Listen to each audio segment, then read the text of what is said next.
여러분, 혹시 이런 적 없으신가요?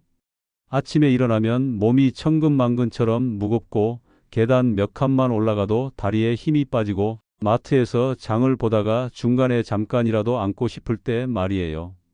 그럴 때 우리 대부분은 이렇게 생각합니다. 아유, 나이 들어서 그렇지 뭐. 그런데 말입니다. 정말 그게 전부일까요? 나이 들면 다 그래야 정상일까요? 저는 오늘 단언컨대 이렇게 말씀드릴 수 있습니다.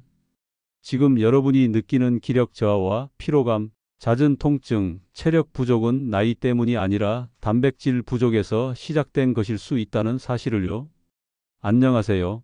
저는 내과 진료만 40년 넘게 해오고 있는 의사 심윤석입니다. 올해로 67이 되었지만 지금도 현역으로 진료실에 앉아 환자분들을 만나고 있습니다. 그 비결이 뭔지 궁금하시죠? 바로 오늘 제가 이 방송을 통해 말씀드릴 단백질과 근육 감소 중의 진실, 그리고 노후 건강을 지키는 식단의 비밀 덕분입니다. 실제로 제가 진료실에서 수없이 경험한 이야기인데요. 똑같은 65, 70살이라도 어떤 분은 계단을 경쾌하게 오르고 시장 한 바퀴를 뚝딱 도는 반면 또 어떤 분은 이른 아침부터 피곤하다고 누워 계시거나 손주가 놀자고 해도 허리가 아프다며 손사래를 치십니다. 이 차이 정말 크지 않나요? 그 원인을 알고 나면 깜짝 놀라실 텐데요. 바로 근육 감소증 때문입니다. 들어보신 분들도 계시겠지만 아직 익숙하지 않으신 분들이 더 많을 겁니다. 근육 감소증, 말 그대로 나이가 들면서 우리 몸의 근육량이 점점 줄어드는 상태를 말합니다. 30대 이후부터는 매년 1%씩 근육이 줄어들기 시작하고 60대가 넘으면 그 속도가 무려 3배나 빨라져서 매년 3% 가까이 사라집니다. 10년만 지나도 근육의 30%가 줄어든다는 이야기지요. 그럼 근육이 줄면 어떤 일이 생길까요? 첫째, 기초 대사량이 떨어지면서 조금만 먹어도 살이 찌고 쉽게 피로를 느끼게 됩니다. 둘째, 균형 감각이 약해져서 자꾸 비틀거리거나 넘어지기 쉬워지고요. 셋째, 면역력이 약해지면서 감기나 염증 같은 문제에도 취약해집니다. 더 무서운 건 그 이후예요. 이렇게 근육이 줄어들면 피의 흐름도 둔해지고 활동량은 줄고 식욕도 떨어지고 다시 근육은 더 줄고 결국엔 조금만 아파도 회복이 느리고 앉은 자리에서 일어나는 것도 힘들어지는 악순환이 시작됩니다. 하지만 다행히도 이건 충분히 예방하고 되돌릴 수 있는 문제입니다. 그 핵심이 바로 단백질 섭취에 있다는 겁니다. 자, 여기서 많은 분들이 말씀하십니다. 나도 단백질 챙기고 있어요. 계란도 먹고 고기도 먹고요. 그런데도 왜 자꾸 기운이 없고 쉽게 지치고 식욕도 줄어드는 걸까요? 오늘 제가 여러분께 드리고 싶은 말씀은 이겁니다. 계란 하나, 고기 한 점으로는 절대로 충분하지 않다는 사실. 왜 그럴까요? 그 이유를 지금부터 하나하나 알려드리겠습니다. 여러분이 오늘 이 방송을 끝까지 들으시면 계란보다 단백질 함량이 더 높은 의외의 음식 5가지와 3개월 만에 활력을 되찾는 현실적인 식단 구성법, 그리고 단백질을 아무리 먹어도 효과가 없는 이유와 그 해결책까지 모두 손에 넣으실 수 있습니다. 지금부터 단백질과 근육 감소 중에 진짜 이야기를 하나하나 짚어가겠습니다. 자, 그럼 이제 본격적으로 여러분께서 가장 궁금해하시는 이야기를 해보겠습니다. 나는 분명 단백질을 챙겨 먹고 있는데 왜 기운이 없을까? 아침에 계란 먹고 점심에 고기 반찬도 먹는데 왜 예전 같지가 않을까? 여기에는 3가지 핵심적인 이유가 있습니다. 이 3가지를 이해하셔야 단백질을 먹어도 근육으로 바뀌는 몸을 만들 수 있습니다. 첫 번째는 위산 분비 감소입니다. 나이가 들면 우리 몸의 위에서 분비되는 위산의 양이 현저하게 줄어듭니다. 이 위산은 단백질을 소화시키는데 매우 중요한 역할을 합니다. 단백질은 그냥 삼킨다고 해서 근육이 되는 것이 아니고 위에서 잘게 분해되어야만 소장에서 흡수되고 결국 근육으로 합성됩니다. 그런데 위산이 부족하면 어떻게 될까요? 아무리 좋은 단백질을 먹어도 소화되지 못한 채 그냥 빠져나가게 됩니다. 즉, 몸에 들어오긴 했지만 제대로 쓰이지 못하고 버려지는 셈이지요. 혹시 요즘 들어 속이 더부룩하다, 소화가 잘 안 된다, 먹고 나면 항상 더 피곤하다 이런 증상을 느끼신 적 있으신가요? 그렇다면 단백질 흡수 이전에 소화부터 원활하지 않다는 신호일 수 있습니다. 두 번째는 흡수율 자체의 저하입니다. 단백질을 근육으로 바꾸는 능력, 즉 동화작용은 나이가 들수록 떨어집니다. 의학적으로는 이를 동화저항성이라고 부르는데요. 쉽게 말해 먹어도 흡수가 안 되는 몸이 되는 겁니다. 예전엔 고기 한 점만 먹어도 기운이 돌고 계란 하나만 먹어도 하루를 거뜬하게 보냈던 시절이 있죠. 하지만 지금은 똑같이 먹어도 똑같은 결과가 나오지 않습니다. 나이 든 몸은 단백질을 흡수하고 근육으로 전환하는데 더 많은 자극과 조건이 필요하기 때문입니다. 이 때문에 60세 이후에 단백질 권장 섭취량은 젊을 때보다 최소 1배 반 이상 많아야 합니다. 하지만 많은 분들은 여전히 젊었을 때처럼 한 끼에 계란 하나, 밥 한 공기로 식사를 끝내곤 하시죠. 이게 바로 단백질 부족을 자각하지 못하는 이유이자 근육 감소증이 진행되는 이유입니다. 세 번째는 잘못된 식사 패턴입니다. 특히 아침을 거르고 저녁에 몰아서 많이 드시는 분들 많으시죠? 이런 식습관은 단백질 흡수율을 거의 제로로 만들 수 있습니다. 우리 몸은 한 번에 흡수할 수 있는 단백질의 양에 한계가 있습니다. 대략 한 끼에 흡수 가능한 양은 20에서 30g 정도입니다. 그 이상은 소화기관에서 흡수되지 않고 그냥 배출되거나 지방으로 전환될 가능성이 큽니다. 그래서 아침을 거르고 점심 저녁에 단백질을 몰아서 드시는 분들은 실제로는 하루에 필요한 단백질의 절반도 못 쓰고 있는 셈이에요. 또 하나, 이런 패턴은 근육 감소증을 가속화하는 악순환을 만듭니다. 근육이 줄어들면 활동량이 줄고 식욕도 떨어지고 그러다 보니 단백질 섭취도 줄고 그러면 또 근육은 더 빠르게 줄어드는 겁니다. 여기까지 말씀드린 세 가지 다시 정리해 드리겠습니다.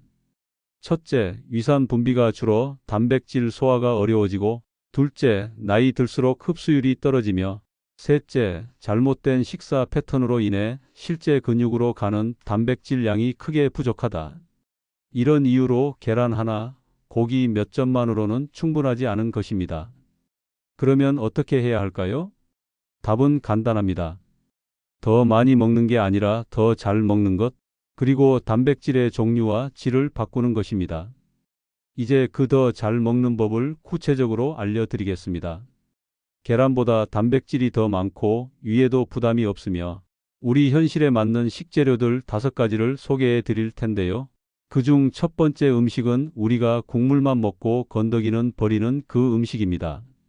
첫 번째는 많은 분들이 이미 알고 계신 식재료인데도 잘못 드시는 음식, 바로 황태입니다. 황태는 명태를 겨울에 찬바람에 말려 만든 건어물입니다.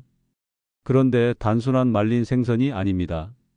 이 과정을 거치면서 단백질이 농축되고 동시에 소화 흡수율도 훨씬 좋아집니다. 특히 위장이 약한 분들에게도 부담이 없습니다.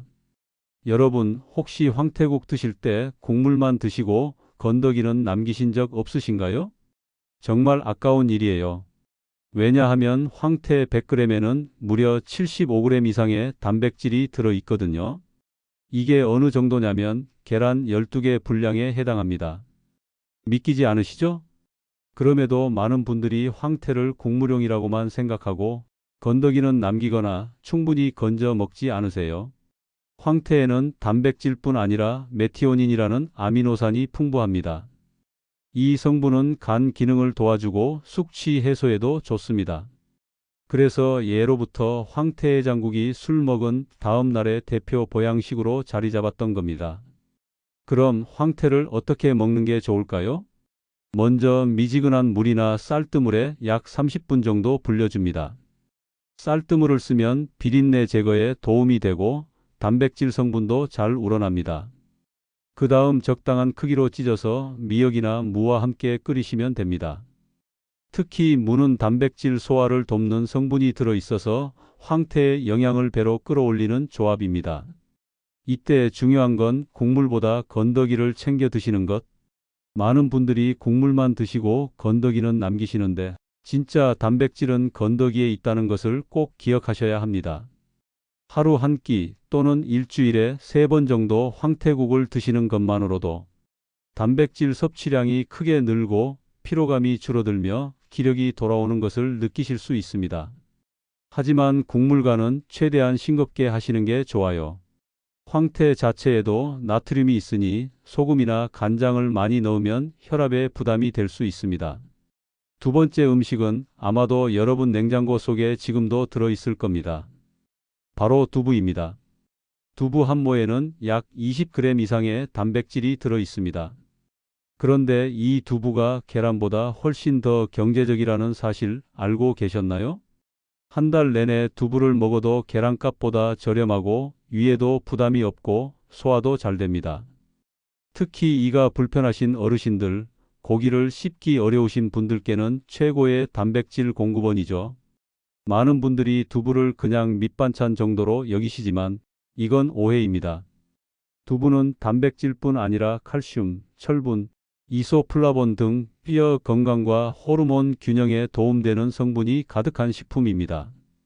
특히 여성분들, 갱년기 이후 뼈가 약해지고 골다공증이 걱정되시는 분들에게 이 두부는 정말 강력한 아군이 될 수 있어요. 두부를 고를 때도 작은 팁이 있습니다. 첫째, 국산 콩으로 만든 두부를 선택하세요. 둘째, 포장을 열었을 때 물이 많이 나오는 부드러운 두부보다 단단한 두부를 선택하는 게 좋습니다. 단단한 두부일수록 단백질 함량이 더 높기 때문입니다. 또한 포장지에 표시된 영양 성분표를 확인해 보는 습관을 들이시는 것도 좋습니다. 두부의 활용도는 무궁무진합니다. 아침엔 두부찜, 점심엔 두부조림, 저녁엔 된장국이나 순두부찌개, 간식으로는 따뜻한 순두부. 이렇게 하루에 한 번씩만 드셔도 일주일이면 단백질 섭취량이 눈에 띄게 올라갑니다. 단단한 두부는 100g당 단백질이 15g 이상, 순두부는 약 5g 정도입니다. 그러니 단백질 보충이 목적이라면 단단한 두부를 우선적으로 활용하시는 게 좋습니다. 또 한 가지, 두부는 몸을 차게 하는 성질이 있습니다. 그래서 몸이 찬 분들은 반드시 따뜻하게 조리해서 드시는 것이 좋습니다. 예를 들면 두부조림이나 찜, 된장국에 넣는 방식이 효과적이죠. 냉장고에서 꺼내 차가운 상태로 바로 드시는 건 피하시는 것이 좋습니다. 여기까지가 첫 번째, 두 번째 음식. 황태와 두부 두 가지 모두 위에 부담 없고 단백질 함량 높고 실생활에서 쉽게 구할 수 있으며 경제적으로도 매우 효율적입니다. 자, 이제 세 번째 단백질 음식입니다. 이름부터 귀엽지만 효과는 결코 가볍지 않은 음식이죠. 바로 병아리콩입니다. 이 병아리콩 사실은 중동이나 인도 요리에 자주 쓰이는 식재료인데요. 요즘은 건강식단을 챙기는 많은 분들이 샐러드, 밥, 죽, 반찬, 심지어 간식으로도 병아리콩을 활용하고 계십니다. 왜 그럴까요? 먼저 단백질 함량을 보면 깜짝 놀라실 겁니다. 삶은 병아리콩 100g에 약 20g의 단백질이 들어 있습니다. 이건 계란 3개 분량입니다. 게다가 식이섬유가 매우 풍부해서 장 건강에도 큰 도움이 됩니다. 혹시 화장실 자주 못 가시는 분들 계시죠? 변비가 일상인 분들, 2, 3일에 한 번 가는 게 당연하신 분들, 병아리콩이 이 문제를 해결해 줄 수 있습니다. 제 환자 중 한 분은 이렇게 말씀하셨어요. 병아리콩을 먹기 전에는 화장실 가는 게 전쟁이었는데 지금은 매일 아침 시계처럼 규칙적으로 시원하게 해결됩니다. 속이 편해지고 몸이 가벼워졌다고 하시더군요. 게다가 병아리콩에는 비타민 B9, 즉 엽산이 풍부합니다. 이 성분은 단백질이 근육으로 전환되는 과정에서 효소 작용을 도와주기 때문에 흡수율까지 높여주는 역할을 합니다. 병아리콩은 혈당 조절에도 도움을 줍니다. 식후에 졸리거나 오후가 되면 유독 피곤하신 분들 계시죠? 그 이유 중 하나가 혈당이 급격히 오르락내리락 하기 때문인데요. 병아리콩은 혈당을 서서히 올려서 에너지를 천천히 안정적으로 유지시켜 줍니다. 이쯤 되면 매일 먹고 싶다 싶으실 텐데요. 한 번에 대량으로 삶아서 보관해 두는 방법 알려드릴게요. 먼저 병아리콩 1kg 정도를 구매해서 하루 정도 물에 불립니다. 그 다음 압력솥에 약 20분 정도 삶으면 부드럽고 고소한 콩이 완성됩니다. 삶은 병아리콩은 한 컵씩 소분해서 냉동 보관하시면 되는데요. 냉동실에서 최대 3개월까지 신선하게 드실 수 있습니다. 활용법도 다양합니다. 밥 지을 때 함께 넣어 잡곡밥처럼 믹서에 갈아주고로 샐러드에 뿌려서 고소하게 간식으로 한 줌씩 꺼내 드셔도 좋습니다. 단, 처음 드실 땐 하루 한 큰술 정도로 시작하시는 걸 권장드립니다. 콩은 소화 과정에서 가스를 유발할 수 있기 때문인데요. 며칠 지나 몸이 적응하면 양을 조금씩 늘리시면 됩니다. 네 번째는 단백질 함량도 높은데 특히 혈관 건강에 좋다고 알려진 식재료입니다. 들깨입니다. 들깨는 나물 무칠 때 자주 쓰시죠? 하지만 대부분은 고소한 맛 때문에 양념으로 쓰는 정도로만 생각하시는데 들깨는 하루 한두 스푼만으로도 단백질과 오메가3 지방산을 동시에 섭취할 수 있는 귀한 식품입니다. 들깨 100g에 약 20g 이상의 단백질이 들어있고 특히 알파리놀렌산이라는 오메가3 성분은 EPA, DHA로 전환되어 혈관을 깨끗하게 유지해 줍니다. 혈압 높으신 분들, 콜레스테롤 걱정되시는 분들, 그리고 머리가 자꾸 멍한 분들, 들깨를 꼭 챙기셔야 합니다. 활용법은 아주 간단합니다. 볶은 들깨를 가루로 만들어 나물에 넣기, 들깨미역국, 들깨버섯죽처럼 국물 요리에 활용, 선식처럼 물이나 우유에 섞어 마시기. 특히 나물 무칠 때 들깨가루를 넣으면 나물 특유의 쓴맛이 사라지고 고소함이 더해져서 손주들도 잘 먹게 됩니다. 단, 들깨는 열량이 높은 식품입니다. 100g당 약 550kcal에 이르기 때문에 하루 한 스푼에서 두 스푼이 적당합니다. 또 하나 주의할 점은 들깨는 산패가 빠르다는 겁니다. 볶은 들깨는 반드시 밀폐 용기에 담아 서늘한 곳에 보관하시고 한 달 이내에 섭취하는 것이 가장 좋습니다. 그리고 혈액순환 개선제나 혈압약을 드시는 분들은 들깨를 드시기 전 주치의 선생님과 상의하시는 것을 권장드립니다. 들깨는 혈액 응고를 지연시키는 성질이 있어서 간혹 약과 상호작용할 수 있기 때문입니다. 자, 이제 5번째. 오늘 이야기 중 가장 의외라고 느끼실 수도 있는 식재료입니다. 바로 시금치와 버섯입니다. 시금치랑 버섯이 채소잖아요. 단백질이 많다고요? 맞습니다. 많습니다. 그리고 중요한 건 저열량 고단백 식품이라는 겁니다. 시금치 3컵에 단백질이 약 2g, 버섯 100g에 약 3g의 단백질이 들어 있습니다. 양에 비하면 단백질 함량이 적다고 느낄 수 있지만 칼로리는 매우 낮고 미네랄과 비타민은 풍부하며 무엇보다 반찬으로 매일 먹기 쉽다는 점에서 매우 유용한 식재료입니다. 시금치에는 칼슘, 철분, 엽산, 마그네슘, 비타민 K, A, C까지 뼈 건강과 혈액 건강에 도움이 되는 영양소가 풍부합니다. 버섯은 예로부터 산에서 나는 고기라고 불리죠. 느타리버섯은 단백질과 칼륨이 풍부하고 팽이버섯은 식이섬유, 표고버섯은 면역력을 높이는 베타글루칸이 들어 있습니다. 시금치를 드실 때는 끓는 물에 살짝 데쳐 수산 성분을 제거해 주세요. 이 수산이 떫은 맛의 원인이기도 하고 칼슘 흡수를 방해할 수 있기 때문입니다. 또한 들기름, 참기름과 함께 무쳐서 드시면 단백질의 흡수율도 올라가고 떫은 맛도 줄어듭니다. 버섯은 절대 물에 씻지 마시고 키친타월로 살짝 닦아 사용하는 게 가장 좋습니다. 또 보관할 때는 비닐봉지 대신 종이봉투에 넣어서 냉장 보관하시는 게 좋고요. 여기까지가 계란보다 더 우수한 단백질 식재료 5가지였습니다. 하지만 여기서 끝이 아닙니다. 무엇을 먹느냐만큼 중요한 건 언제 어떻게 먹느냐입니다. 단백질은 단순히 많이 먹는다고 해서 모두 근육으로 가는 것이 아닙니다. 오히려 잘못된 시간, 잘못된 방식으로 먹으면 절반도 흡수되지 못한 채 배출되거나 지방으로 전환될 수 있습니다. 그래서 지금부터는 실제 생활에 적용할 수 있는 현실적인 식단 구성과 먹는 방법, 그리고 꼭 피해야 할 조합까지 구체적으로 알려드릴게요. 먼저 첫 번째, 섭취 타이밍의 과학입니다. 하루 단백질 권장량은 연령과 체중에 따라 달라지지만 일반적으로 60대 이상 성인은 하루 60g에서 70g의 단백질을 섭취해야 합니다. 그런데 이를 한 번에 몰아서 먹는 것은 매우 비효율적입니다. 우리 몸은 한 끼 식사에서 20에서 30g 정도까지만 단백질을 효과적으로 흡수할 수 있습니다.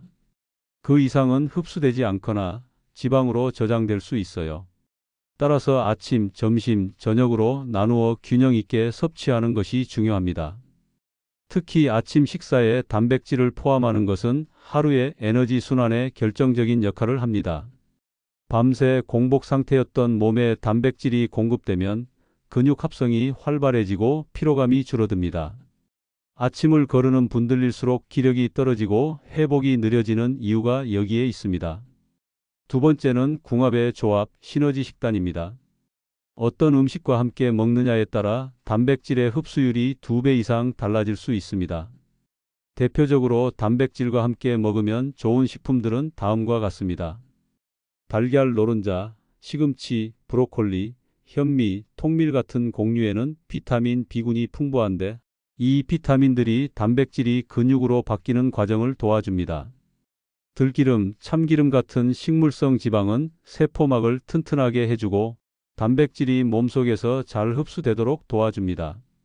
된장, 김치, 청국장 같은 발효식품은 장 건강을 좋게 만들어 단백질이 잘 소화되고 흡수되도록 도와줍니다. 예를 들어 아침에 황태미역국에 현미밥과 두부조림, 점심에는 들깨무침과 된장국, 저녁에는 버섯볶음과 시금치나물, 이런 구성으로 드신다면 최고의 조합입니다. 세 번째는 피해야 할 조합입니다. 아무리 좋은 단백질을 먹어도 다음과 같이 먹으면 효과가 제로가 될 수 있습니다. 카페인은 단백질의 흡수를 방해합니다.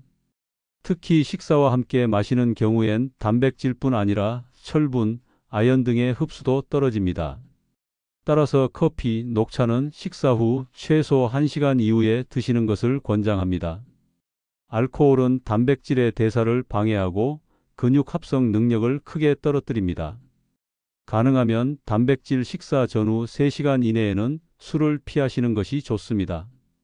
라면, 인스턴트 식품, 젓갈류 같이 나트륨이 높은 음식은 신장에 부담을 주고 단백질 대사에 악영향을 줍니다. 특히 고혈압이나 신장 질환이 있으신 분들은 짜게 먹는 식습관을 반드시 개선하셔야 합니다. 혹시 처음부터 이걸 다 지키기 어렵다고 느껴지신다면 한 주에 하나씩만 바꿔보세요. 1주차에는 아침에 황태국을 끓여서 건더기까지 챙겨 드세요. 2주차에는 점심에 두부 반찬을 하나 넣으세요. 3주차에는 병아리콩을 삶아 간식으로 드셔보세요. 4주차에는 시금치나물을 들깨가루와 함께 무쳐 드세요. 이렇게 한 달만 실천하셔도 몸이 달라질 겁니다. 기운이 나고 피로감이 줄고 수면의 질도 높아지고 무엇보다 활력이 되살아납니다. 마지막으로 강조드리고 싶은 것이 2가지 더 있습니다. 바로 운동과 수분 섭취입니다. 단백질이 근육으로 전환되기 위해서는 근육을 자극해야 합니다. 그래서 무리하지 않더라도 매일 30분 정도의 가벼운 산책, 근력 운동, 스트레칭이 꼭 필요합니다. 또한 단백질 대사에는 충분한 수분이 필요하므로 하루 8잔 정도의 물을 조금씩 자주 마시는 습관을 들이시길 바랍니다. 이제 한번 상상해 보세요.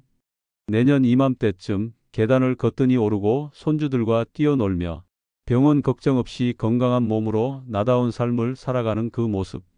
이 모든 변화는 식단 하나 바꾸는 것에서 시작됩니다. 황태 한 줄, 두부 반모, 병아리콩 한 줌. 이 작은 선택이 여러분의 건강을 지키는 가장 쉬운 실천이 될 수 있습니다. 절대 늦지 않았습니다.